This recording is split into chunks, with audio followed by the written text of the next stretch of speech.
True Studios, the AusBiz COB is the key stuff you need to know about the day in business and finance. Welcome to the COB. I'm Juliette Sarli. Great to have your company this Tuesday afternoon on what has been a cracker day for markets. Have a look at that, up 1%.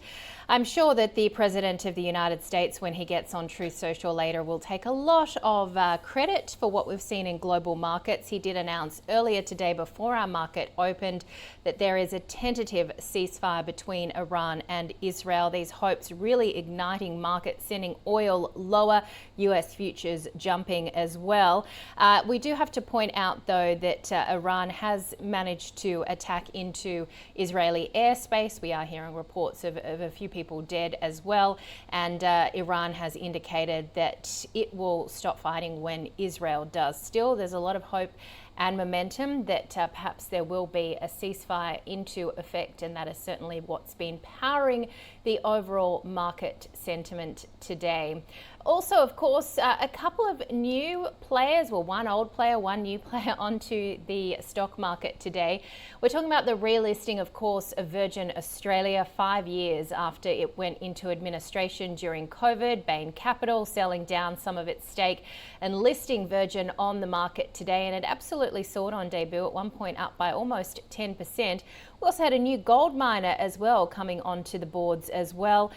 So some positivity in terms of these IPOs, particularly on what has been a bit of a drought of new listings. And then, of course, amidst this momentum and hope that we are going to see a ceasefire, all of these concerns about the oil blockage in the Strait of Hormuz have eased off, and so we have been seeing some weakness coming through in the energy price, the crude oil price, that of course weighing through into energy stocks here. Let's have a look at how the energy stocks finished out the session today, and of course some weakness there.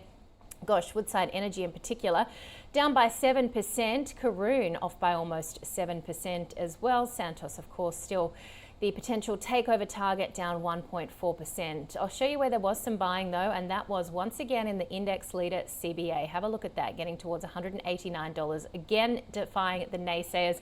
We know industry funds are buying in ahead of the end of the financial year. Still up 2.3%, another record high, lifting the overall banking sector and the overall ASX 200 index. And having a look at the travel board, and isn't it interesting and fun to see Virgin back on there again, up by more than 10% on the close, 11%, $3.22. Morningstar thinks that the IPO price of $2.90 was high enough. They value the stock at $1.90, but still looking very solid today. Qantas up by 3%, getting that tailwind. And of course, on these lower oil prices, Flight Centre up 3%, corporate travel and web travel also doing well, which is encouraging on a day when, of course, we're still hearing about a lot of the airspace across the Middle East closed. Let's have a look at some of the other news we followed. KFC franchisee Collins Food, look, it's forecasting higher underlying profit in full year 26. It did, though, see that its stat NPAT fell almost 88%, but shares up by about 17%. It says it's Australian business benefiting from deflation across some product inputs. We're also hearing that Gen Z is out there buying the likes of KFC and Taco Bell. Treasury Wine Estates gaining on a surprise share buyback announcement, but it did fall into the close, down 0.8%. We also heard that Rio Tinto and Hancock Prospecting have announced an investment of $2.4 billion in a new iron ore mine. Fletcher Building, meanwhile, expecting earnings in the 370 to 375 million Kiwi range, shares down 3.3%. And of course, Greatland Gold, the other new player on the market, jumping 12%. It has been an IPO 2 years in the making, and they reached a high of $7.75. The IPO price set at $6.60. Well, let's get his take on the day that was, and welcome to the COB, Martin Crabb from Shaw & Partners. Hard to know where to start, but I guess let's start with what we've heard from the President and the ceasefire hopes. Yeah, the ceasefire that was to go for 12 hours, and then, you know, on the way down, just listening to the news that Iran's fired some rockets at Israel and killed some people. So not much of a ceasefire there, but the markets have just said it doesn't look like this is going to escalate. The Iranians said they were going to block the Straits of Hormuz and fire on targets, and they did fire some rockets at some Qatari American bases, but it just looks like they've been so pummeled, their military capability has been so pummeled by the Israelis that they really don't have much room to move.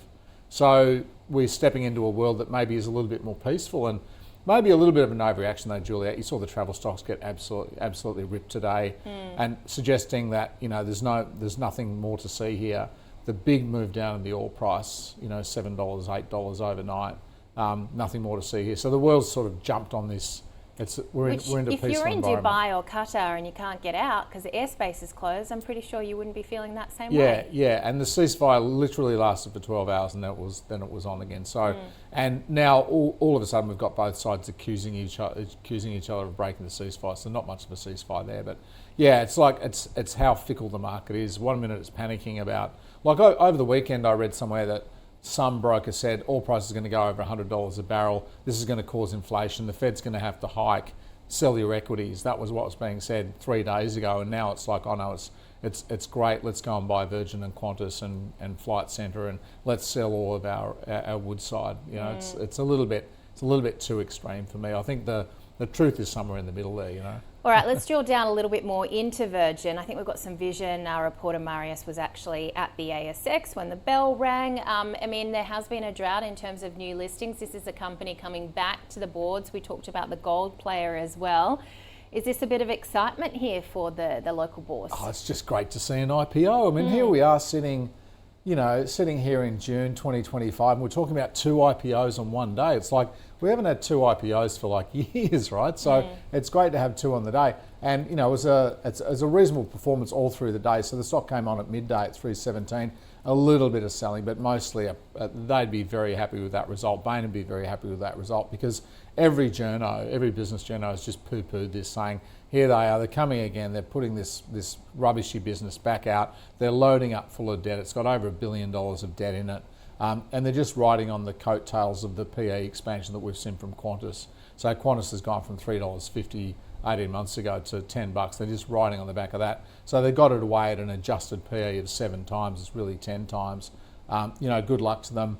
I think Morningstar's valuation of $1.90 sounds a little bit on the light side. I would have thought that's putting them on a very low single-digit PE. And even though it's a tough business, you know, it's probably not worth that cheap. But would I go and buy it? Would I buy it ahead of Qantas? I probably wouldn't. But it's the sort of stock that, you know, they picked the right day to float it, didn't they? And Greatland Gold also performed really well. There's another IPO. So isn't it great to talk about IPOs again, Juliet? It's very exciting. And, you know, I was saying to Marius, how exciting is it to be there and hear the bell ring? All right, let's also talk about Treasury Wine, because that share buyback was also positive news. Yeah, this is interesting because there's a new CEO coming into this business in a couple of months' time, and normally, you know, with the outgoing CEO, he will just bide his time, help the new guy come in, and the new guy or girl, I should say, will come in and say, right, we're downgrading earnings. But they came out today and effectively downgraded earnings. They reinstated guidance for 2025, but they said, look, 2026 is going to be tougher, particularly in the cheaper wine area. So I think their premium brands are still holding up okay. I think wealthy people that buy Grange Hermitage are still going to buy Grange Hermitage. They're all doing well. You know, people that are taking the pension out, or they've got, you know, lots of money in super, they're not holding back on the Penfolds. I think it's just the cheaper stuff. So we're seeing that globally. I think alcohol consumption patterns are changing, and people are, you know, reducing their consumption. So this is the tale of Treasury Wine over the past decade or so. Massive premium stock. You can see the PE on the left-hand side there, getting up towards 40 times back in 2018, 2017, when it was very much a China growth story, and the market was expecting the company to grow 25% a year. And you forward it today, the stock's on 13.8 times. Like, that's a big discount to the market. The market's on like 19 times forward, so big discount, but still expected to grow double digits. So the market's still, you know, thinking that this is a growth stock, but it's being priced like a value stock. So I think there's some merit in looking at Treasury. Yes, okay, as we see this shift down in consumption, maybe they're not going to grow as fast as 25, but certainly I think, you know, the luxury brands that they have are world class. They are world class brands they have, and it should trade at a bit of a premium to the market, not a discount. So this is a stock we've been adding to in our growth portfolio. You know, the timing is going to be tricky because the new CEO is still going to come in and have a look at things, and maybe they do rebase their numbers in September when he starts. But I think Treasury Wine is one to have a look at the moment. And if we see more interest rate cuts, maybe people have more money for wine, more money for flights. What are you expecting for the CPI data tomorrow? Yeah, so we've got that monthly CPI indicator, which still the RBA doesn't treat as seriously as maybe we do. And it's going to come in at round about 2.1% year on year for May, and that's down from 2.4 in April. So this is the August RBA cash futures. There is a meeting in the first week, or the second week of July, I should say. So this is reflecting that, and also the probability of another rate cut in August. Now, our official view, which we listen to the economist at UBS, George Theranou, is for a rate cut in August and November, and maybe one in July. I think July is starting to look really, really likely. If that number comes in at 2.1, Julia, that's at the bottom end of the 2 to 3% range. And yes, it's monthly, and yes, it doesn't cover everything, but it's still clear that inflationary pressures are subsiding, and the RBA shouldn't be restrictive, which is where they are. They need to move rates down to neutral, which is starting to look more like a 2 than a 3 handle. So I think they go on the 8th of July and then again in August. So for anyone with a mortgage, that's fantastic news. For a lot of our clients who have got money in the bank, it's terrible news. They need to start looking at how they can lock in higher interest rates. And I can't not let you go without asking your thoughts on CBA getting to $190. Oh, look, I'm the wrong guy to ask because I've been bearish on this stock for the last $100 a share, right? So, I think it's a $100 stock, not a $200 stock. It's 180, 190. And, we have a bit of banter in the office. One of my colleagues is a buyer of CBA and I'm a seller. So he's winning that debate. But I think it's absurd.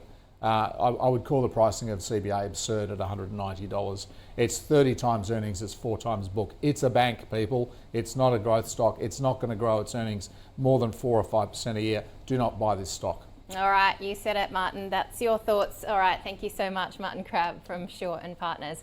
Well, the stock of the day today on the call was, of course, Virgin as it relisted on the market. We had our experts Michael Wayne from Medallion Financial and Mark Morland from Value 3 join us.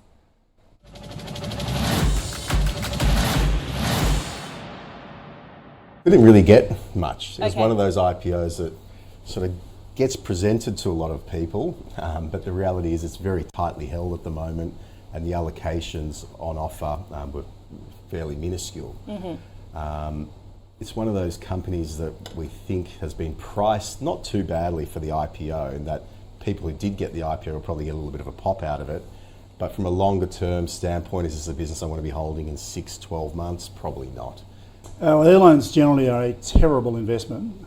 Virgin particularly, after what happened to the poor shareholders, before it went into administration, they got virtually wiped out, didn't they? So it's been resurrected. It's a real phoenix. I think Bain are going to get a fabulous return on what they're going to make out of this, but that, they put their money up to do that. So there's going to be a lot of happy faces, well, there would have been at the IPO. But as an investment, the two reports you had, one valuing it at $1.90 and the other one saying that it's trying to capitalise on very positive market sentiment, I think is absolutely true.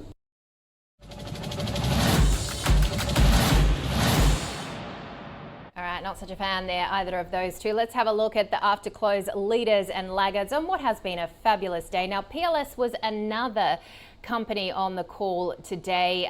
Both my guests though saying that they would still avoid because of course it's so prevalent to what you're seeing in terms of where the lithium price goes. Today they're having a great day, as did Zip, HMC Capital, Mineral Resources and Magellan. To the downside today on a positive session, it was mainly these energy stocks, and we talked about Fletcher Building's update as well, and Martin Crabb, CIO of Shaw and Partners, so you do take what he says with very much a lot of thought behind it. Did not understand at all why you'd be selling to the tune of 7% into Woodside today. Let's have a look at what we're seeing with the smaller end of town. AMA up 14%, Findi there up by around 13%. And to the downside, we saw these companies come under a bit of pressure, including St Barbara down 7.8%. Now tonight we're going to hear from US Fed Chair Jay Powell. He's delivering some testimony. We've also got the US Conference Board Consumer Confidence for June. The index expected to lift to 99, so that'll still be below 100, separating the optimists and the pessimists. The manufacturing index expected to increase from -9 to -7. Tomorrow, we've got the Consumer Price Index for May. Of course, we just touched on the outlook for that with Martin, as he said, we'll probably be looking at it a lot more closely than the RBA, who tend to look more like at the quarterly print. And then we've got an update on engineering construction activity for the March quarter. Let's recap where the local market is tracking on the back of what we saw with CBA powering the market higher, Virgin jumping on its debut, BHP, WiseTech, Pro Medicus, all those big stocks also lifting higher today, and Collins Foods up an incredible amount as well, despite the KFC fast food outlet operator reporting a near 89% slide in full year net profit. So investors very much betting that the bottom has been reached, particularly if we see more interest rate cuts. Well, join us for our next virtual investor event, the ABCs of derivatives. Did you know that derivatives can be used in your SMSF strategy? They can also be used for downside protection, extracting yield, and for leverage. So join our virtual investor event to discover how to achieve upside after learning the ABCs of derivatives. Join us on Thursday, June 26th, 1 p.m. Eastern. Registration is free. If you've registered, you can watch live or on demand at ausbiz.co/derivatives. And I will just quickly give you a read on where the ASX 200 has finished the session as well, up 81 points, almost 1%, 8,555.5 points. That is a nice, round, neat number indeed. All right, have a great evening. We'll be back tomorrow morning from 9:45 a.m. Eastern.